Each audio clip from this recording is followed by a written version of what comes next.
नमस्कार दोस्तों, राधे। आप देख रहे हैं अपना पसंदीदा चैनल ज्योतिष पंचांग। मैं अंशुल त्रिपाठी, आपका ज्योतिषविद एवं वास्तु शास्त्री। मित्रों, सन 2023 में कर्क राशि वालों का क्या हाल रहेगा, इसकी चर्चा इस वीडियो में करेंगे। हम बात करेंगे कि इनका स्वास्थ्य कैसा रहेगा, धन की स्थिति क्या रहेगी, व्यवसाय और नौकरी की क्या स्थिति रहेगी, विवाह और प्रेम विवाह की क्या स्थिति रहेगी, जो पढ़ने वाले बच्चे हैं उनकी शिक्षा की क्या स्थिति होगी, नई संतान की संभावना क्या होगी। इन सभी महत्वपूर्ण विषयों पे हम बात करेंगे। अब सबसे पहले हम बात करते हैं कि सन 2023 में कर्क राशि वालों के लिए ग्रहों की क्या स्थिति रहेगी। केतु तुला राशि में रहेंगे, चौथे घर में, जैसे ही वर्ष प्रारंभ होगा। सूर्य और बुध धनु राशि में छठवें भाव में रहेंगे। शनि और शुक्र मकर राशि में सप्तम भाव में रहेंगे। गुरु नवम भाव में, चंद्रमा और राहु एक साथ दसम भाव में रहेंगे। मंगल एकादश भाव में रहेंगे। अब सबसे पहले बात करते हैं कि चंद्रमा अर्थात कर्क राशि वाले होते कैसे हैं। जिन लोगों के मन में एक अपार स्नेह और भावना हो, वो कर्क राशि वाले होते हैं। यह जल तत्व की एक चंद्रमा की राशि है जिसमें बृहस्पति आकर उच्च का होता है। ऐसे लोग श्रेष्ठ लोगों को बहुत सम्मान करते हैं। ऐसे लोग पढ़े लिखे समाज का समर्थन करते हैं, कभी भी गलत लोगों को सपोर्ट नहीं करना चाहते हैं। लेकिन जब इनका प्रेम अधिक बढ़ जाता है तो ये ब्लाइंड होने लगते हैं।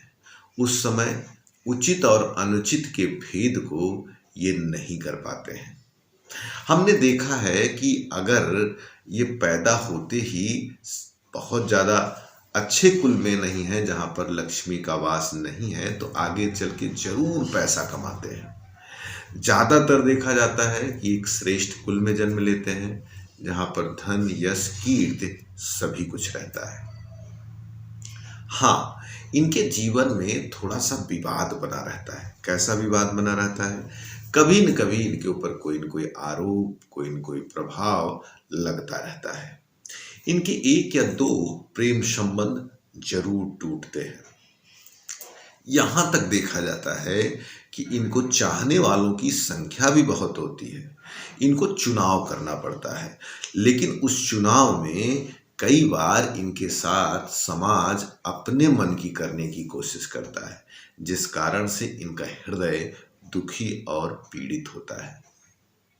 अगर बात करें परिवार की, इनके परिवार में किसी न किसी को नाम मिलता है, सरकारी नौकरी भी मिलने के चांस रहती हैं। कई बार सरकारी नौकरी नहीं रहती, तो ऐसे घरों में हमने देखा है ठेका या सरकार के कुछ न कुछ मद से इनको आर्थिक लाभ होता है। इनके साहस की बात की जाए तो साहस इनका बहुत अच्छा होता है, लेकिन जब साहस में इमोशन या क्रोध की भावना बहुत ज़्यादा बढ़ती है तो ये ब्लाइंड होने लगते हैं। उस समय ये समझ नहीं पाते हैं कि हमें क्या डिसीजन लेना चाहिए। भवन की बात की जाए तो एक सुंदर घर की इनकी चाह होती है, जिसमें शीशे के सामान खूब अच्छे अच्छे हों, जिसमें कलाकृतियाँ अच्छी अच्छी पेंटिंग हो। ये स्वयं कविता लेखन इन चीज़ों में रुचि भी रखते हैं और ऐसे लोगों को ये पसंद भी करते हैं। शेरे शायरी, नर्म बातें, दिल को मिलाने वाली बातें इनको बहुत पसंद आती हैं। ज्ञान के संबंध में कहा जाए, जिस विषय को ये चाह कर पढ़ते हैं उसकी गहराई तक इनके जाने की क्षमता रहती है। अद्भुत क्षमता होती है इनकी याददाश्त की, लेकिन कई बार देखा गया है कि मौके पे चीज़ें इनको भूलने लगती हैं। कारण क्या होता है? मन का घबराना या कोई पीछे की बात लेकर इनके मन में कुछ ऐसी चीज़ें चलने लगती हैं, तो उस अवस्था में इनकी मेमोरी लॉस होने लगती है। ठंड की चीज़ें, कफ की चीज़ें इनको परेशान करती हैं। इस कारण से कई बार देखा गया है चेस्ट एरिया इनको पीड़ा देता है। ऐसे लोगों को अपने पेट का ध्यान रखना चाहिए। पेट की गर्मी इनका मूल कारण बनती है चेस्ट की प्रॉब्लम का। विवाद के संबंध में कहा जाए कि इनका जो वैचारिक विवाद होता है यह काफी लंबा चलता है। जब इनसे कोई प्रेम से आकर कह दे या इनके आगे रो दे तो ये तत्क्षण मान जाते हैं, लेकिन अगर उसने नहीं कहा, नहीं मनाया तो जल्दी इनके मन में बात नहीं निकलती है। जीवन साथी के प्रति इनका बड़ा लगावपूर्ण व्यवहार रहता है, बड़ा प्रेमपूर्ण। लेकिन हमने कई बार देखा है कि इनके 1 या 2 संबंध खराब होते हैं और इसके अलावा बड़ी तेजी से रिश्तों को पकड़ते हैं और काफी दिन तक कोशिश करते हैं उसको संभाला जाए, लेकिन बाद में चाहे ये उदासीन होने लगे, चाहे कोई तीसरा आ जाए, इनके रिश्तों में दूरी बढ़ने लगती है। इनके जीवन में सडन 1-2 लोग इनसे दूर होते हैं। कई बार इनको बीमारी भी ऐसी आती है जिसमें दवाइयां नहीं काम करती हैं। फिर दुआ या आशीर्वाद या किसी धार्मिक स्थल पे दर्शन करने के बाद इनके जीवन में लाभ होना शुरू होता है। इनको धार्मिक पुस्तकें और श्रेष्ठ जनों से मिलते रहना चाहिए। इन्हें धार्मिक यात्राएं बहुत फायदा करती हैं। हमने कई बार देखा है कि धार्मिक यात्रा करके लौटते हैं, इनके भाग्य में वृद्धि हो जाती है।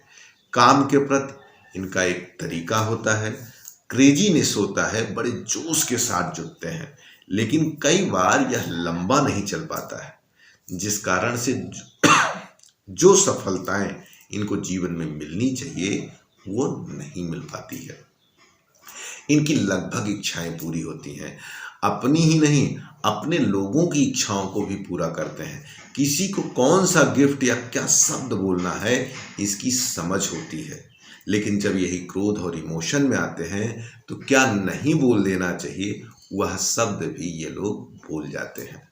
आइए अब हम बात करते हैं सन 2023 इनके लिए कैसे जाने वाला। स्वास्थ्य की दृष्टि पे बात करें तो चंद्रमा वर्ष के प्रारंभ में ही जो लग्न का स्वामी है, राशि का स्वामी है, राहु के साथ बैठा है। ऐसे तो चंद्रमा बदलते रहते हैं, लेकिन वर्ष के प्रारंभ में चंद्रमा साथ है, तो इस वर्ष थोड़ा सा इन्फेक्शन एलर्जी से बचना होगा।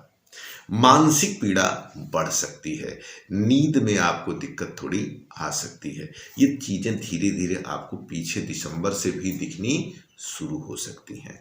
तो थोड़ा सा इन्फेक्शन एलर्जी बचाना है, प्राणायाम करना है। अगर एक उपचार की बात करूं तो सफ़ेद चंदन गंगा जल मिलाकर आप अपने आज्ञा चक्र पे लगाएं, इससे आपको लाभ होगा। अब हम बात करते हैं धन की स्थिति की। धन की स्थिति की अगर बात की जाए तो यह वर्ष आर्थिक रूप से अच्छा है, लेकिन घर में थोड़ा सा डिस्प्यूट हो सकता है। पीछे से कोई समस्या चली आ रही है, उसका समाधान होगा, लेकिन उसमें कोई न कोई विवाद होके।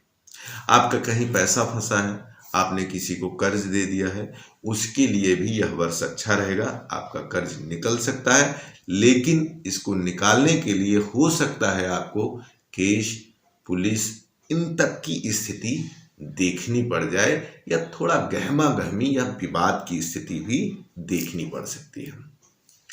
अब हम बात करते हैं यात्राओं की। यह वर्ष यात्रा की दृष्टि से अच्छा है, लेकिन बहुत लंबी यात्राओं के लिए जो लोग प्रयासरत हैं कि विदेश आज चले जाएं, उनके लिए थोड़ा सा फीकापन है। लेकिन हम आपको उपचार बताते हैं कि आपको पीपल के पेड़ में सूर्यास्त से पहले ही सरसों के तेल का दीपक जलाना है, उसमें काला तिल डालकर। यह क्रिया आप करेंगे तो जो थोड़ा सा फीकापन है विदेश जाने के लिए, वो आपके लिए श्रेष्ठ हो जाएगा। हाँ, कुंडली में आपके विदेश योग होना भी चाहिए। अब हम बात करते हैं घर और वाहन की। तो मित्रों, यह वर्ष है कि आपको घर का चुनाव करने का अवसर प्राप्त होगा।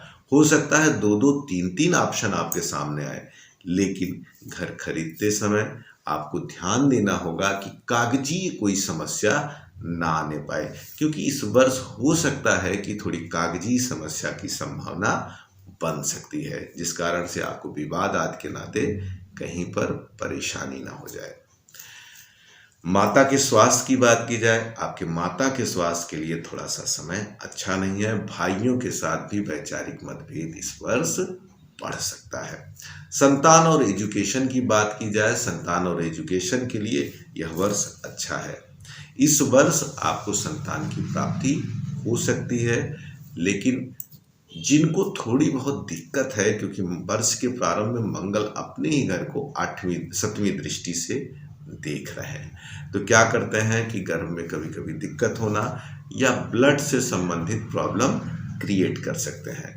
तो हनुमान जी की उपासना करते हुए यह वर्ष शैक्षणिक तौर से या गर्भ के लिए काफ़ी अच्छा रहेगा। तो हनुमान जी की क्रिया में क्या करें, हनुमान जी को सिंदूर और चमेली के तेल का मिक्स या देसी घी का मिक्स करके लेपन लगाना है। अब हम बात करते हैं विवाह और प्रेम की। आपको प्रेम करने वालों की कमी नहीं है, लेकिन आपका मन जिस पे लग गया है उसको मिलने में थोड़ी दिक्कतें हो सकती हैं। वैसे यह वैवाहिक दृष्टि से यह वर्ष काफ़ी अच्छा जाने वाला है। जिनकी शादी नहीं हुई है, जिनके जीवन में अभी तक प्रेम नहीं फलित हुआ है, उनके लिए यह वर्ष काफ़ी अच्छा रहेगा। हाँ, अगर दिक्कतें ज़्यादा आ रही हैं तो आपको पीपल के पेड़ में दीपक आपको भी जलाना चाहिए, उसमें काला तिल डालकर। यह अलग बात हो सकती है कि आपकी कुंडली में मांगलिक दोष या राहु केतु की कोई समस्या हो तो उस कारण से समस्या ज़्यादा आए, नहीं तो यह वर्ष वैवाहिक दृष्टि से काफ़ी अच्छा जाने वाला है। हाँ, थोड़ा सा प्रेशर, थोड़ा सा दबाव, कई बार तो हमने यह योग जो बन रहा है आपकी वर्ष, इसमें देखा नाना करने के बाद हाँ हो जाती है और शादी हो जाती है। चोट चपेट दुर्घटना की दृष्टि से देखा जाए तो वर्ष अच्छा जाने वाला है, उसमें कोई दिक्कत नहीं है, कहीं चोट चपेट की संभावना भारी नहीं दिख रही। अब बात करते हैं कामकाज। तो थोड़ा सा आपको व्यवसाय या आपकी नौकरी को लेकर मानसिक चिंतन बना रहेगा, बॉस का दबाव थोड़ा सा आपके ऊपर बना रहेगा। आपको भगवान शिव की उपासना करनी चाहिए। भगवान शिव की उपासना अगर करेंगे तो जो व्यवसाय में वृद्धि आपको नहीं मिल पा रही है वह और अच्छी हो जाएगी, उसमें जो समस्या है वो कम होने, और जिनका व्यवसाय चल रहा है उनको कोई दिक्कत ना आए, इसलिए भी भगवान शिव की उपासना उनको करते रहना चाहिए। अब लोग पूछते हैं भगवान शिव की उपासना कैसे करें? अरे भगवान शिव को दूध, जल, दही, शहद, किसी से भी स्नान आप कराइए, जल से स्नान ही करा दीजिए, उसमें आप गुड़ मिला सकते, उसमें आप शक्कर मिला सकते हैं, मिश्री मिला सकते हैं। भगवान भोलेनाथ तो धतूर, मदार, कुछ भी आप उनको समर्पित करिए, उससे वो आनंदित होते हैं और आपके ऊपर कृपा होती है। तो ओवरऑल अगर बात की जाए तो यह वर्ष हर दृष्टि से अच्छा रहेगा, लेकिन माता पिता या परिवार की दृष्टि से थोड़ा सा दबाव बन सकता है। आर्थिक परिपेक्ष से पैसा आपका जो फंसा है निकलेगा, थोड़ी सी लड़ाई या इस तरह की स्थितियां भी बन सकती हैं। वाहन के बारे में बात की जाए तो यह वाहन की दृष्टि से अच्छा वर्ष है, लेकिन गाड़ी को संभाल के चलना है, क्योंकि वर्ष के प्रारंभ में चौथे घर जहाँ से गाड़ी देखी जाती है वहाँ केतु है। तो कई बार देखा गया है केतु गिराकर आदमी के पैर हाथ में थोड़ी सी चोट की संभावना बना देते हैं। तो मित्रों, ये रही बात ओवरऑल सन 2023 कर्क राशि वालों के लिए कैसे जाने वाली है। अगर आप कुंडली दिखानी है, अपने वास्तु के बारे में जानना है या ज्योतिष सीखना है तो दिए नंबर पर फ़ोन करके आप हमसे बातचीत कर सकते हैं। वीडियो अगर आपको पसंद आई हो तो लाइक करें, और अब तक अगर ज्योतिष पंचांग के परिवार से नहीं जुड़े हैं तो निवेदन है सब्सक्राइब का बटन दबाकर बेल आइकन जरूर दबाएं, जिससे आपको लगातार हमारी वीडियो मिलती रहे। धन्यवाद। राधे।